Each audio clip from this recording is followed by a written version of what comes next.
Assalamualaikum warahmatullahi wabarakatuh. Perkenalkan, nama saya Muhammad Rizwanda dari Hukum Kelas 3C NIM 40 120 111 08. Di sini saya akan menjelaskan tentang konstitusi.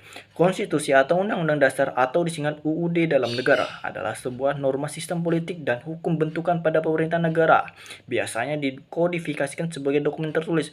Hukum ini tidak mengatur hal-hal yang terperinci, melainkan hanya menjabarkan prinsip-prinsip yang menjadi dasar bagi peraturan lainnya. Dalam kasus bentukan negara, konstitusi memuat aturan dan prinsip entitas politik dan hukum. Istilah ini merujuk secara khusus untuk menetap konstitusi nasional sebagai prinsip dasar politik, prinsip dasar hukum, termasuk dalam bentukan struktur, prosedur, wewenang, dan kewajiban pemerintah negara pada umumnya. Konstitusi umumnya merujuk pada penjaminan hak kepada warga masyarakatnya. Istilah konstitusi dapat diterapkan kepada seluruh hukum yang mendefinisikan fungsi pemerintahan negara.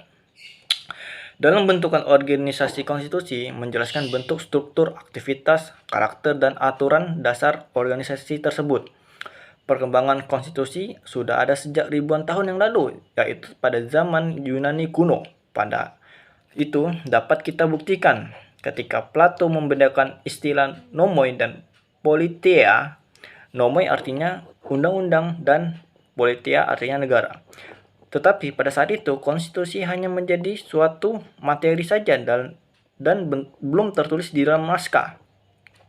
Dan pada saat itu telah mengenai beberapa kumpulan hukum pada tahun 624 sampai 404 SM. Kemudian pada zaman Romawi, walaupun ilmu ketatanegaraan tidak mengalami perkembangan yang pesat, pada zaman ini lebih menitik beratkan pada masalah praktis dibandingkan dengan teoritis. Namun, pemikiran hukum pada zaman Romawi ini sangat mempengaruhi perkembangan ketatanegaraan. Maaf ya. Lanjut. Pada abad berikutnya, hal ini dapat kita buktikan pada saat terjadi pertentangan antara kaum ningrat dengan kaum rakyat.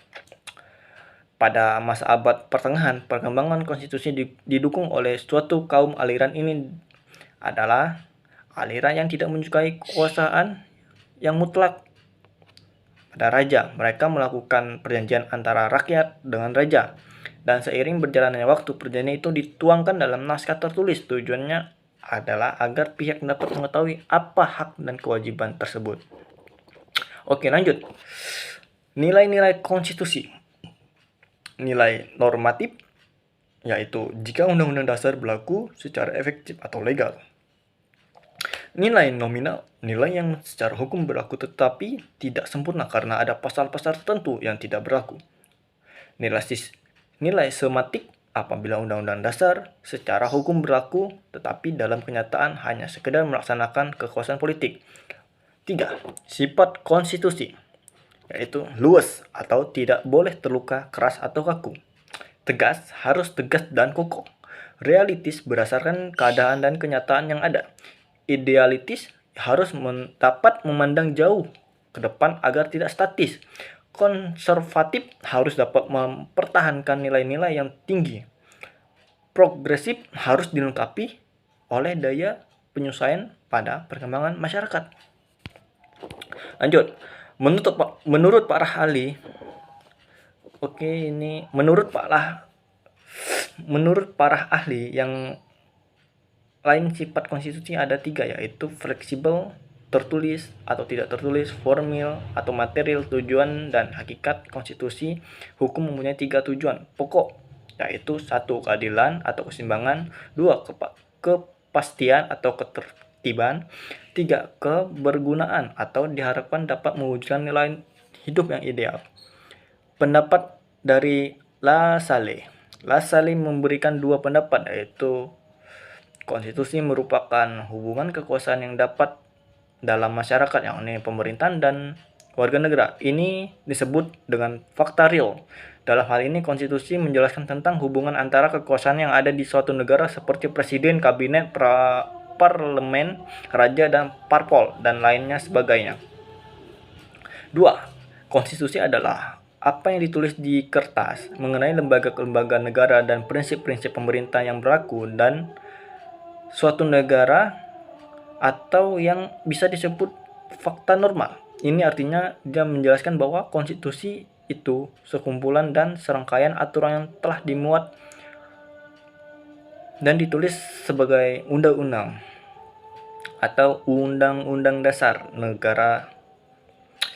Pendapat dari Van Apeldoorn menjelaskan UUD adalah bagian tertulis dari konstitusi, sedangkan konstitusi adalah yang memuat peraturan tertulis dan tidak tertulis. Di sini ada dia menjelaskan bahwa konstitusi itu dalam undang-undang itu berbeda dan undang-undang itu merupakan bagian dari konstitusi.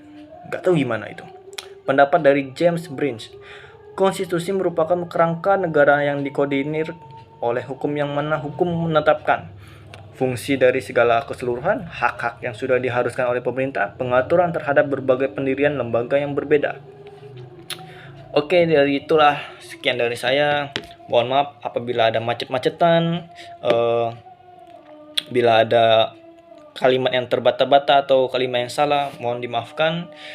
Selebih dan kurangnya saya sekian. Wassalamualaikum warahmatullahi wabarakatuh.